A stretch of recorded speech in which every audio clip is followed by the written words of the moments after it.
दोस्तों, स्वागत है आपका हमारे YouTube चैनल साहित्य सुधा में।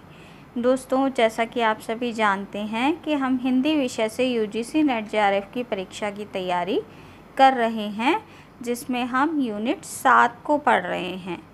यूनिट 7 कहानियों की यूनिट है, जिसमें 21 कहानियों को शामिल किया गया है, जिसमें आज की हमारी कहानी है चंद्रदेव से मेरी बातें, जिसकी लेखिका राजेंद्र बाला घोष जी हैं, जिन्हें हम बंग महिला के नाम से भी जानते हैं।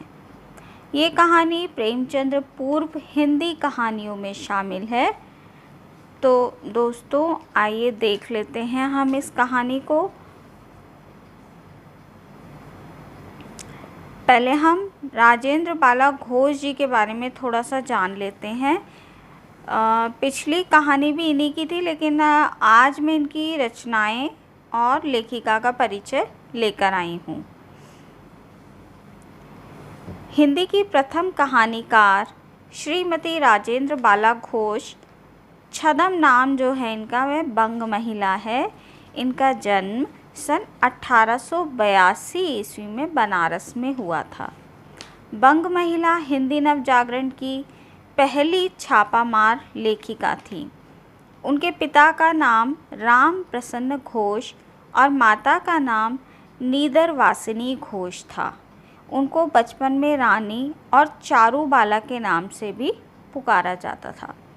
इनका विवाह पूर्ण चंद्रदेव के साथ हुआ था। इनका विवाह जो हुआ था वो पूर्ण चंद्रदेव के साथ हुआ था।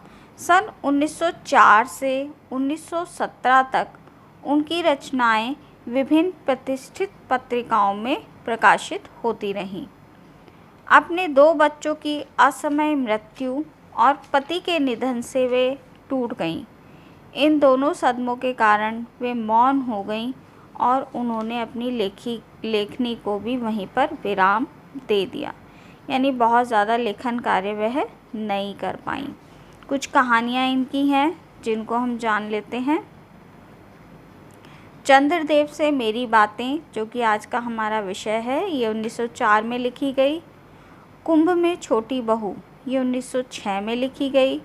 दुलाई वाली 1907 में सरस्वती पत्रिका में प्रकाशित हुई। भाई बहन 1908 में बाल प्रभाकर पत्रिका में प्रकाशित हुई। दालिया ये 1909 में। हृदय परीक्षा 1915 में सरस्वती पत्रिका में प्रकाशित हुई। ये उनकी कुछ कहानियाँ हैं। अब चंद्रदेव से मेरी बातें जो कहानी है, इसके कुछ मुख्य बिंदुओं को जान लेते हैं। चंद्रदेव से मेरी बातें कहानी पहले निबंध के रूप में 1904 के सरस्वती पत्रिका में प्रकाशित हुई थी। बाद में इसे कई पत्र पत्रिकाओं में कहानी के रूप में प्रकाशित किया गया। लक्ष्मी सागर वैष्णवी जी ने अपने निबंध नवनीत में लिखा है, चंद्रदेव से मेरी बातें कहानी नहीं, एक निबंध है। दोस्तों, ये बात सत्य है कि ये एक निबंध ही है, जिसको इन्होंने कहानी ही कहा है, लेकिन ये एक निबंध की तरह ही लिखी गई रचना है। यह पत्रात्मक शैली में लिखी पहली कहानी है। ये पहली कहानी है और पत्रात्मक शैली में लिखी गई है। पत्रात्मक शैली का अर्थ होता है किसी को जब हम लेटर लिखते हैं, पत्र लिखते हैं, तो उस लहजे में इस कहानी को लिखा गया है, जिस पर शिव शंभू के चिट्ठे निबंध का प्रभाव हम देख सकते हैं। शिव शंभू के चिट्ठे हम पढ़ चुके हैं।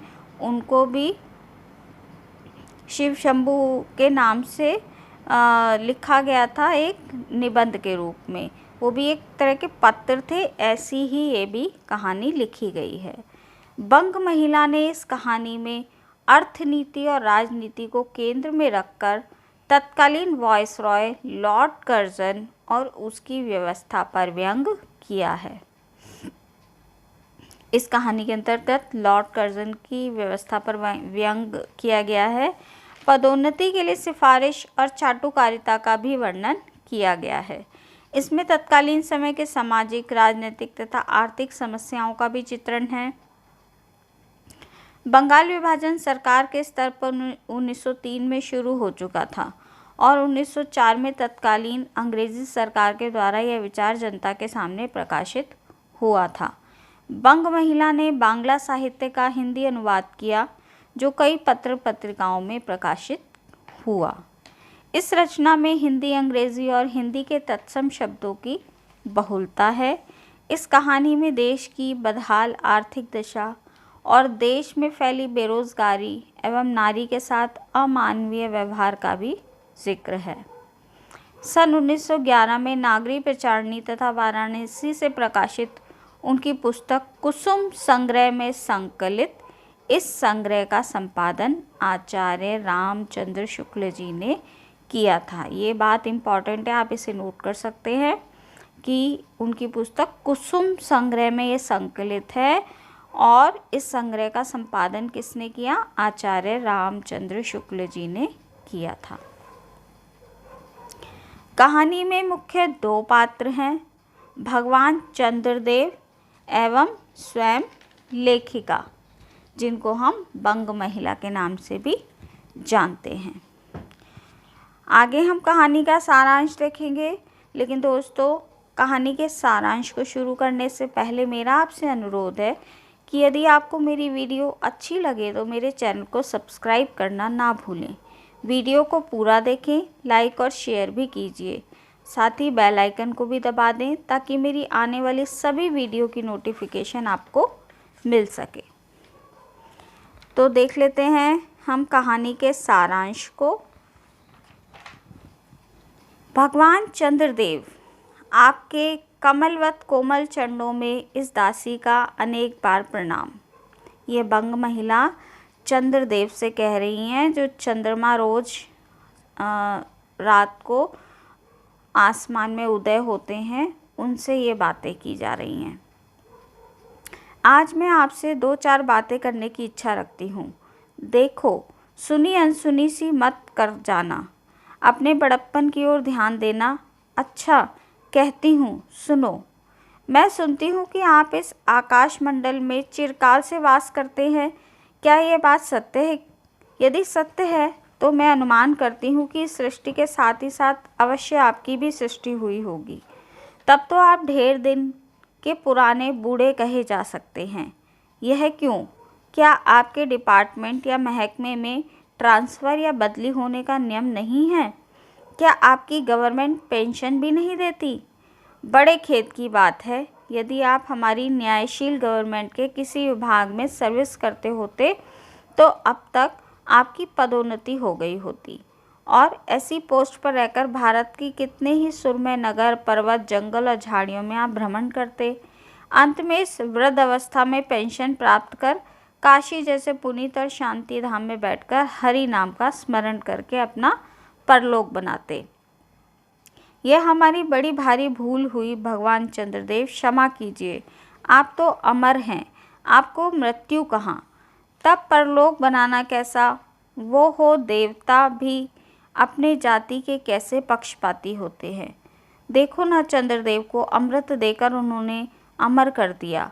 तब यदि मनुष्य होकर अंग्रेज अपनी जाति वालों का पक्षपात करें तो आश्चर्य की क्या बात है। अच्छा, यदि आपको अंग्रेज जाति की सेवा करना स्वीकार हो तो एक निवेदन पत्र आपके आधुनिक भारत प्रभु लॉर्ड कर्जन के पास भेज देवें। आशा है कि आदरपूर्वक आपको अवश्य आवाहन करेंगे, क्योंकि आप अदम भारतवासियों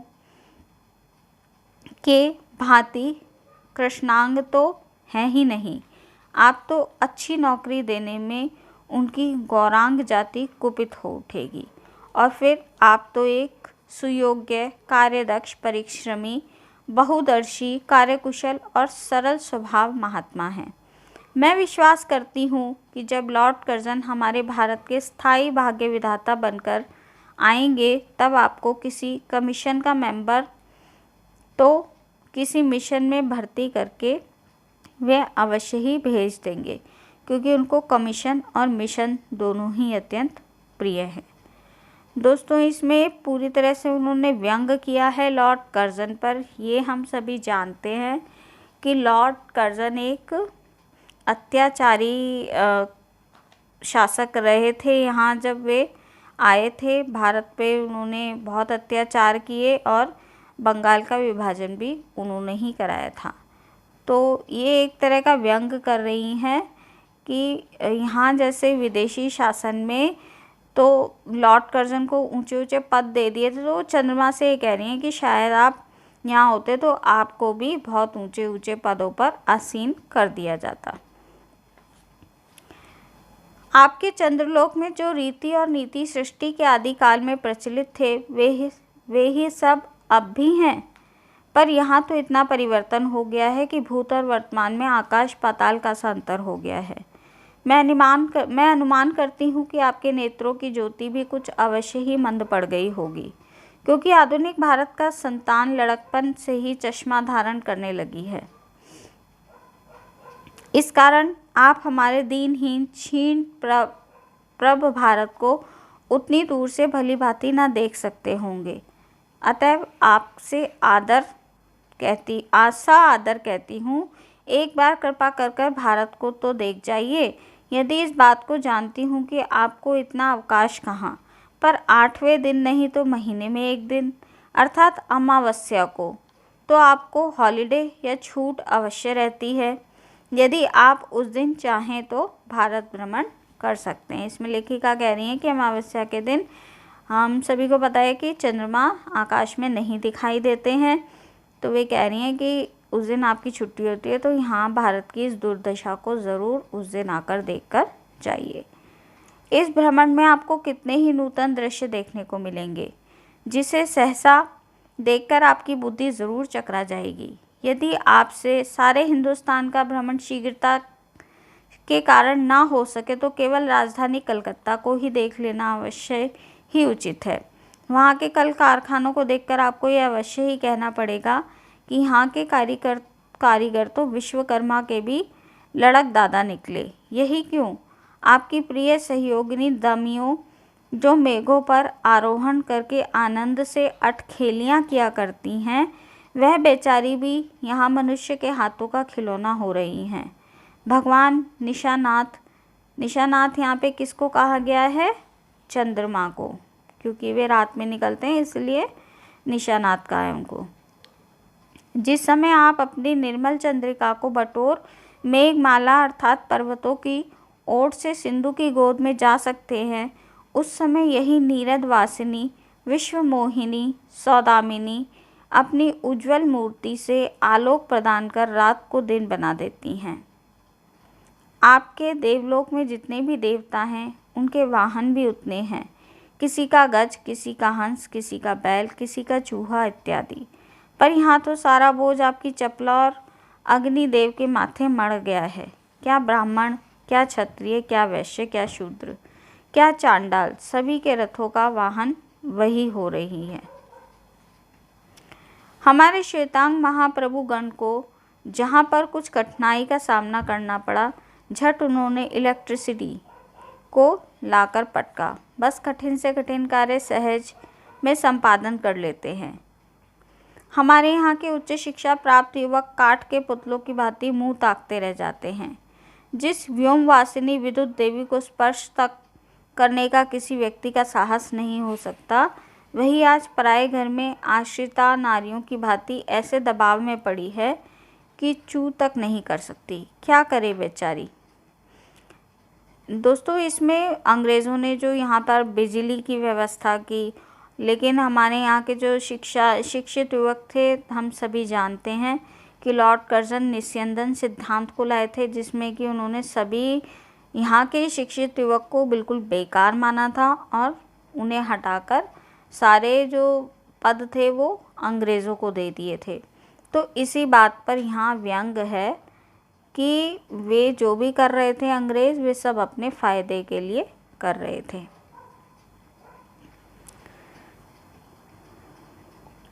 कि चूं तक नहीं कर सकती, क्या करे बेचारी। भाग्य में विधाता ने दासी व्रति ही लिखा है। हरि पदो दवा त्रिलोक पावनी सुरसरी के भी खोटे दिन आए हैं। वह भी अब स्थान स्थान में बंधनग्रस्त हो रही है। उसके वक्षस्थल पर जहाँ तहाँ मोटे बृहत्कार खंभ गाड़ दिए गए हैं। कलकत्ता आदि को देखकर आपके देवराज सुरेंद्र भी कहेंगे कि हमारी अमरावती तो इसके आगे निरी फीकी जान पड़ती है। वहाँ ईडन गार्डन तो पारिजात पारिशोभित नंदन कानन को भी मात दे रहा है। वहाँ के विश्वविद्यालय के विश्वश्रेष्ठ पंडितों की विश्वव्यापिनी विधा को देखकर वीणा पाणी सरस्वती देवी भी कहने लग जाएंगी कि निसंदेह इन विधा दिग्गजों की विधा चमत्कारिणी है। वहीं के फोर्ट विलियम के फौजी सामान को देखकर आपके देव सेनापति कार्तिकेय बाबू के भी छक्के छूट जाएंगे, क्योंकि देव सेनापति महाशय देखने में खास बंगाली बाबू से जचते हैं और उनका वाहन भी एक सुंदर मयूर है। बस इससे उनके वीरत्व का भी परिचय खूब मिलता है। वहाँ के टकसाल को देखकर सिंधु तन्या, अपनी प्रिय सहोदरा कमला देवी और कुबेर भी अचकचा जाएंगे। भगवान चंद्रदेव इन्हीं सब विश्व उत्पादक अपूर्व दृश्यों का अवलोकन करने के लिए आपको सादर निमंत्रित एवं सविनय आहूत करती हूँ। संभवतः कि यहाँ आने से आपको अनेक लाभ हों।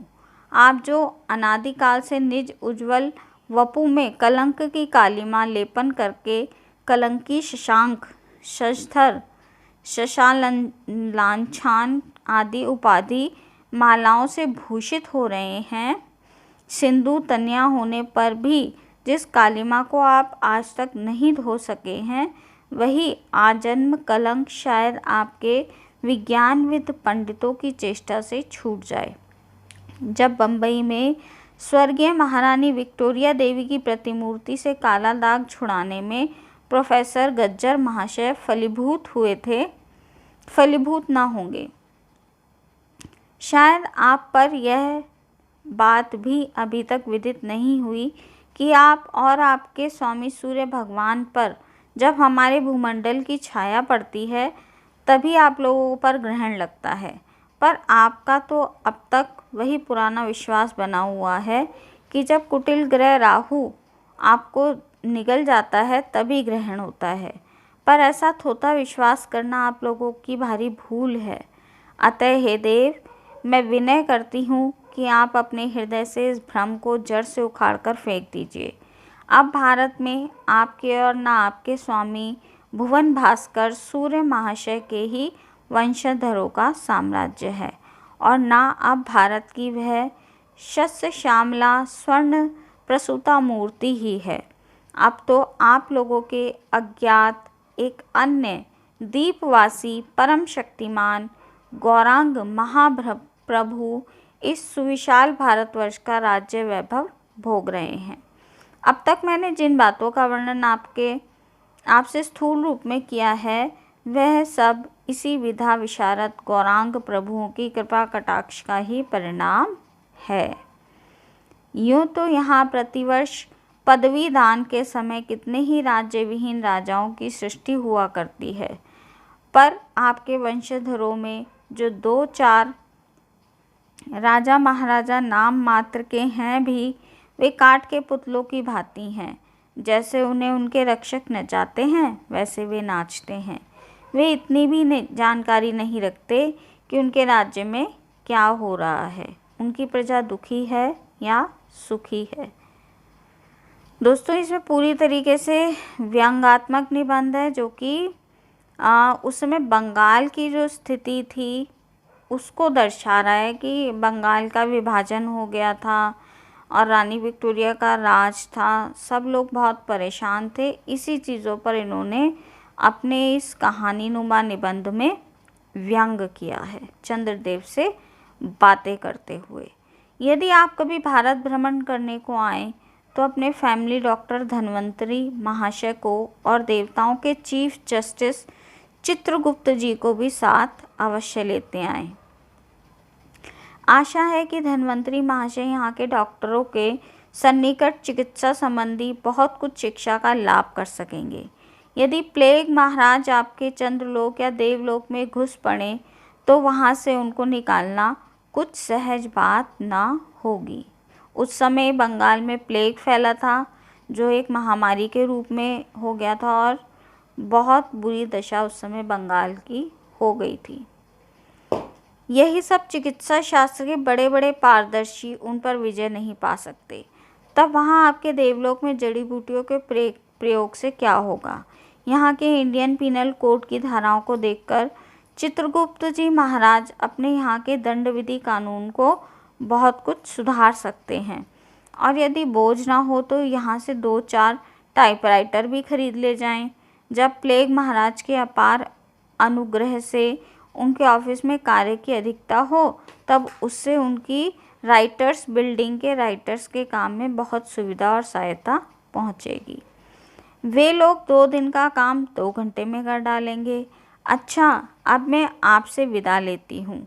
मैंने तो आपसे इतनी बातें कहीं, पर खेद है आपने उनके अनुकूल या प्रतिकूल एक बात का भी उत्तर नहीं दिया, परंतु आपके इस मौनावलंबन को स्वीकार का सूचक समझती हूँ। अच्छा, तो मेरी प्रार्थना को कबूल करके एक दफ़ा यहाँ आइएगा ज़रूर। बंग महिला, राजेंद्र बाला घोष, 1904। तो दोस्तों, ये थी चंद्रदेव से मेरी बातें, यानी बंग महिला की बातें। दोस्तों, आज की इस वीडियो में, इस निबंध में बंगाल की दशा का ही वर्णन है। लॉर्ड कर्जन के अत्याचारों का, अंग्रेज़ी राज का, इन्हीं सब चीज़ों का वर्णन है। हालांकि इस कहानी से बहुत ज़्यादा प्रश्न आते नहीं हैं, लेकिन क्योंकि हमें कोई भी टॉपिक छोड़ना नहीं है, प्रश्न कहीं से भी आए हम सारे प्रश्न हल करेंगे, हमारा टारगेट ये है। तो दोस्तों, इसको पढ़ना भी ज़रूरी था। तो आज की इस वीडियो को मैं यहीं समाप्त करती हूँ। मिलती हूँ आपसे अगली वीडियो में अगले टॉपिक के साथ। वीडियो अच्छी लगी हो तो चैनल को सब्सक्राइब कीजिए। तब तक के लिए नमस्कार।